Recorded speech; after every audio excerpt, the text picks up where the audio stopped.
Feel that unseasonable February warmth, but the temperatures aren't the only thing that's been warm lately as basketball is really heating up.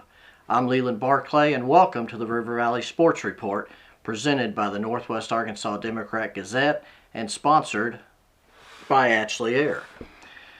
North Little Rock's traveling roadshow came to Northside on Tuesday night, and the Charging Wildcats gave a packed Palace on North B Street crowd plenty to see in a 77-45 win over the Grizzlies.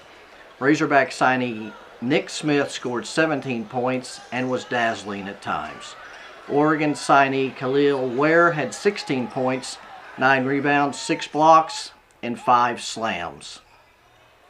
The 7-footer was 8 of 10 shooting from the floor, but did miss all 3 of his free throw attempts. Smith and Ware were chosen 2 weeks ago to play in the prestigious McDonald's All-American game in Chicago in March. They are just the 9th and 10th players from an Arkansas high school to ever play in the game. Corey Washington, another college-bound player for the Charging Wildcats, scored 18 points and had 8 rebounds on Tuesday. Smith and Washington both transferred from Sylvan Hills prior to this season to form an all-star team that is nationally ranked and in first place in the 7A Central with a 10-0 mark. North Little Rock wiped out a 26-20 deficit with a 16-2 run over the final 3 minutes of the second quarter to take a 36-28 lead at the half. North Little Rock then scored 30 points in the third quarter, holding Northside to just 11 to take control of the game. Northside was still within 44-33 though, with 5:47 left in the third quarter when Demarion Savoy scored for the Grizzlies before North Little Rock exploded for a 14-0 run within a 4-minute span. Washington had 10 points during the run. We caught up with North Little Rock head coach Johnny Rice along with Smith and Ware after the game. I've told the guys since August that, they were going to have it circled on the calendar, they're going to have the stars next to it highlighted, and you got to bring it. And I thought that first quarter we just didn't, we didn't play hard. We didn't play with any energy, no urgency at all. And then second quarter was a lot better. I know they scored 22 points the first quarter, Northside did. And I think they scored 4 in the second. And we talk about what travels from place to place is playing defensive rebounding, and I think we did that from the second quarter on. Enthusiastic, energetic. How used to that are you guys seeing that from the opponents every night out? We're used to seeing that from every team just because we got a target on our back. So every team's going to come out every game and play their best against us. Of course, when Nick moved in, how did you guys seem to gel pretty quick, or did it take a while, or how'd that go? That took a while. I'll say that took a while. You just had to get used to it. Of course, a big student section tonight. How do you guys handle that and the expectations of the season? With student sections like that, you just really got to zone them out and play through it and just continue to play hard. Enthusiasm, energetic. Are you guys kind of used to seeing that from everybody? Every time we go, it's going to be a good crowd here. The student section is going to be turned. Their team going to be even more pumped to play us because, you know what I'm saying. But, we just have to stay composed and, keep competing. And that's what we did. And you moved in, you and the teammates, did you see them gel pretty quick? The team chemistry was never a problem. It never will be a problem because, we're just so close off the court. And, it just carries on the court. So, just reading each other, just having a good time on the court, playing with one another because we all know this our last year playing with each other. And, it's been pretty fun so far. So. Northside had a great start to the game, jumping on North Little Rock and leading 22-12 after a quarter. All 5 starters scored for the enthusiastic Grizzlies in the first quarter when Northside held a 13-7 rebounding advantage and forced North Little Rock into 4 turnovers. Luke Young switched a 3-pointer and had a driving layup and a bucket off an offensive rebound. Demarion Savoy scored twice in the last 34 seconds of the quarter, and Sam Roper had a couple of buckets to pace Northside's hot start. The Grizzlies still led 26-20 with 3:51 left before the half, before North Little Rock's superior talent took over. Northside head coach Eric Burnett had this to say after the game. Great energy, enthusiasm. I mean, you couldn't have asked for a better start. I couldn't, and that's why I just kind of told them while I go in the locker room that I was so proud of their energy the first 2 quarters. I thought they came out and played hard. But to be honest, North Little Rock is pretty dang good. They are. I mean, 2 McDonald's All-Americans on there, and they got some guys that knows their role and play well. And but I was proud, so proud of them the way my kids played.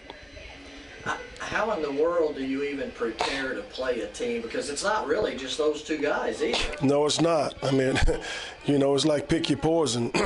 But what we was trying to do is not let Khalil have as many dunks as he did last time. He had 33 points on us, 18 rebounds, and probably 10 dunks. And so we was trying to cut that down, and I thought we did a good job. He got some dunks tonight, but didn't get as many as he got last time. And so, I think the kids followed the game plan, but they just had more bullets than us. North Little Rock rallied to win the girls' game with a 55-46 win over the Lady Bears. Amari Williams scored the first 5 points of the 4th quarter as North Little Rock wiped out Northside's 38-34 lead after 3 quarters. The 6'3" Williams finished with 23 points and 7 rebounds. Yanni Relaford led Northside with 20 points.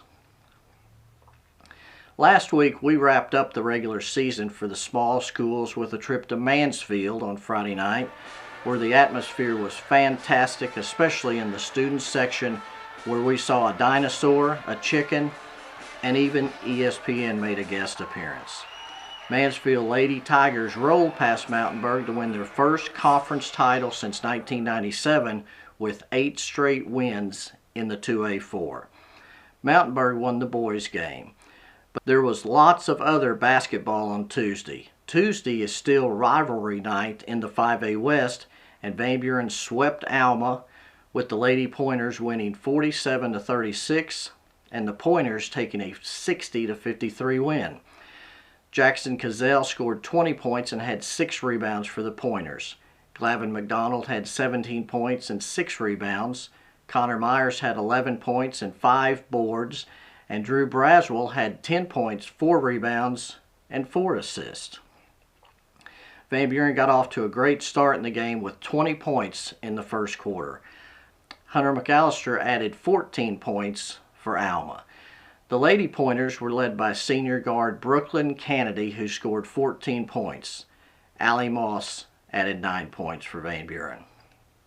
District tournaments are going on this week, which means that for a lot of seniors around the state, their basketball careers that began 10 or 12 years ago ended, and even more will see their seasons and careers come to an end over the next week or so. That great philosopher, Dr. Seuss, may have said it best, "Don't be sad that it's over, be glad that it happened."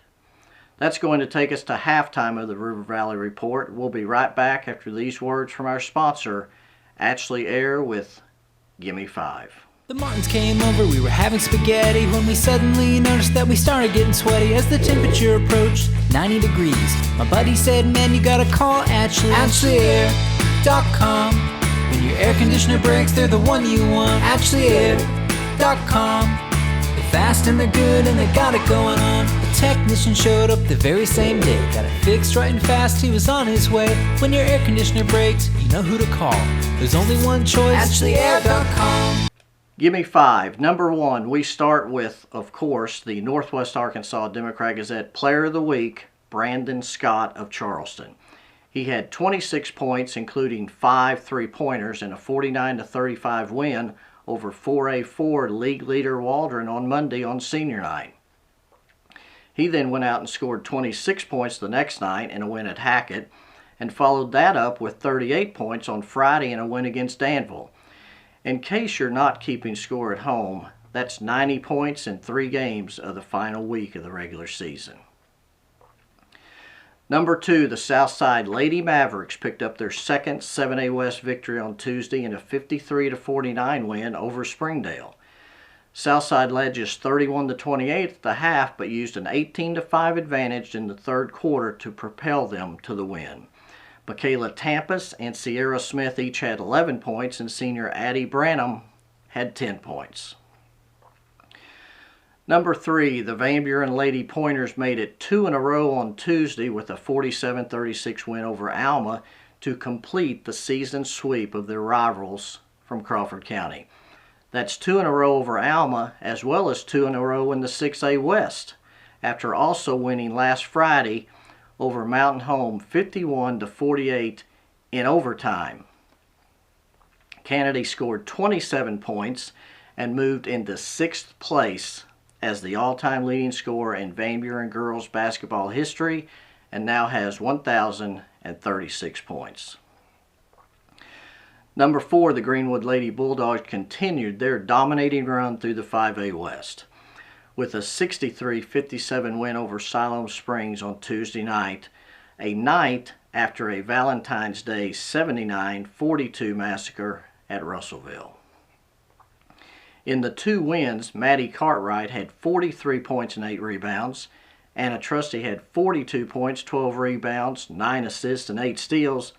And Abby Summit scored 32 points. The Lady Bulldogs have clinched the top seed from the conference in the Class 5A state tournament. Greenwood hosts Mountain Home on Friday. Number 5, the Booneville Lady Bearcats wrapped up a perfect regular season on Friday with a 52-19 win over Paris. Booneville finished the regular season 24-0 and ran the tables in the 3A4 at 14-0. The Lady Bearcats are playing the district tournament at Cedarville this week with finals on Friday night. Be sure and check out the River Valley Report in Friday's Northwest Arkansas Democrat-Gazette, where I'll go into even more detail about the teams, coaches, and players around the River Valley, and feature stories, including an inspirational story about Cedarville's Dylan Cluck. He and his older brother Austin were involved in a car accident 2 years ago, but recovered miraculously to return to the basketball court. Dylan Cluck is a senior, and the Pirates are hosting the district tournament this week. They earned a bye into the semifinals and also an automatic berth in next week's regional tournament. These are some of the amazing photos by the award-winning Arkansas Democrat-Gazette photographers. They can be seen and purchased on our website at nwaonline.com/photo. So be sure to check those out online or in the digital edition of the Northwest Arkansas Democrat-Gazette. We would love to have you on our team by subscribing online at nwaonline.com and click the subscribe button, or by calling our customer service line at 479-684-5509 to receive the best area sports coverage with game stories, scores, schedules, rankings, and notebooks that provide coverage of all your schools, players, and coaches. That's going to wrap up this week's River Valley Sports Report, sponsored by Ashley Air. Thank you for watching. Don't forget to like the video and subscribe to the channel for more updates like this as we move into the regional tournaments for the small schools and the final week of the regular season for the big schools. God bless you, and we will see you next week.